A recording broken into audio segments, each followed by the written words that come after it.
c'est celui-là que Dieu utilise pour établir son règne sur la terre. Je ne sais pas ce que tu fais, mais lève-toi maintenant. Lève-toi maintenant. Le Seigneur dit pas, le prophète, réveille-toi, toi qui dors. Réveille-toi d'entre les morts. Et Christ éclairera. Certainement, tu es en train de mourir. Mais Dieu te dit, réveille-toi d'entre les morts. Il s'adresse à l'église. Il s'adresse à cette personne qui prie hier et qui a abandonné la prière. Réveille-toi, toi qui dors. Réveille-toi d'entre les morts. Et Christ éclairera par son Saint-Esprit. Et si l'esprit de celui qui a ressuscité Christ d'entre les morts habite en vous, oh, celui qui a ressuscité Christ rendra aussi la vie à votre corps mortel. Oui, si tu pries, Dieu va te rendre la vie par son esprit dans ton corps mortel, dans ton corps charnel. Tu es tellement charnel et vous passez le temps à critiquer, à murmurer. Regarde ta propre vie, examine-la. Est-ce que tu es en phase avec Dieu? Oh, si chacun pouvait, à chaque jour, à chaque fois, regarder sa propre vie et se mirer dans la parole. Chacun dira, oh non, j'ai encore des défauts autour de moi. Tu es la propre arche de ta vie. Pendant que Noé fermait, montez l'arche. Dieu disait, prends les dimensions de l'arche, mets la fenêtre ici, telle taille tu feras. Oh oui, toi-même, quand tu te regardes, est-ce qu'il n'y a pas des espaces où l'eau peut passer quand le déluge va arriver? Oh oui, c'est maintenant le temps où il faut que chaque personne applique la parole et se batte à la mettre en pratique.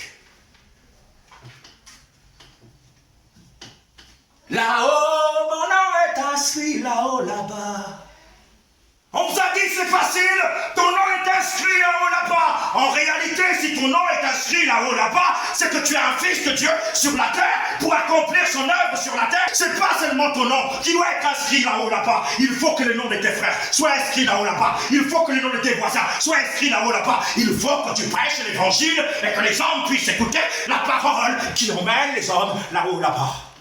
Pendant que je priais au petit matin, le Seigneur m'a dit que Jésus-Christ est le passeport pour le ciel. C'est lui le passeport pour le ciel, mais le visa, c'est le Saint-Esprit.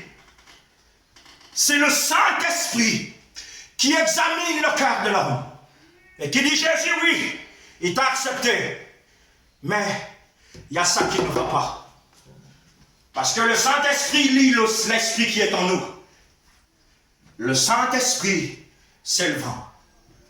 Au commencement de la création, l'Esprit de Dieu planait à la surface des eaux. Et le Saint-Esprit, quand tu respires, il sent, il ressent, il lit les lettres même par ton souffle. Oh, Église, arrêtons de murmurer. Arrêtons de nous critiquer. Prenons une position stable, comme les frères musulmans. Ils savent qu'à 5 heures du matin, ils doivent dire Allahu Akbar. À 13 heures, ils doivent dire Allahu Akbar. À 15h30, ils doivent dire Allahu Akbar. À 18h, ils doivent dire Allahu Akbar. Ils n'ont pas de problème. Ils se rassemblent. Quand c'est le Ramadan, ils mangent ensemble. Oui, c'est ce que tu entends de l'église. Ismaël travaille. Il faut qu'Isaac travaille. Mais où est la position de l'église? Les voyages et toutes ces choses. Mais oui, la nation propre viendra d'Isaac. Et c'est Isaac qui va réconcilier Ismaël par le sang de Jésus-Christ. Dieu n'avait pas menti en disant que d'Ismaël sortira une grande nation.